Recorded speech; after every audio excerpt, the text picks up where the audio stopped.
Electricity generation in South Africa is changing, but whether the electricity grid will be able to adapt to these changes remains uncertain. More and more independent power producers are generating energy. Private citizens are increasingly installing their own capacity, and much of this new production is in the form of wind and solar power. These trends mean the system is becoming more decentralized. Generation capacity is planned for regions where demand is low, meaning grid planners need to plan and build new transmission lines to connect this new supply to demand centers.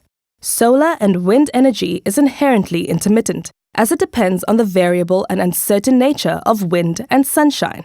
Systems operators must keep supply and demand in balance at all times.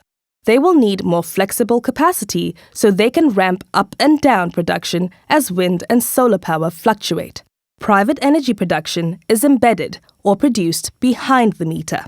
Since many municipalities rely on electricity sales for revenue, there is the potential for loss as people move off the grid.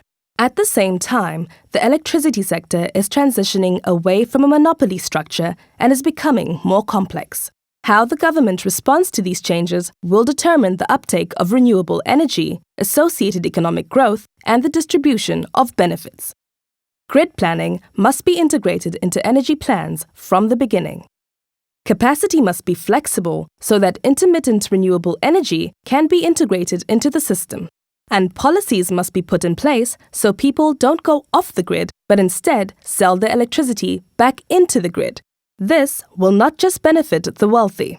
None of these interventions are possible without a clear plan for the electricity sector. Government must clarify the long-term plans and the roles of all actors. The future of the electricity grid and the structure of the sector are as important as choices about energy source. Through integrated planning, more flexible operations, and clear policies, renewable energy will increase its share of the energy mix, contribute to the growth of the economy, and benefit all South Africans.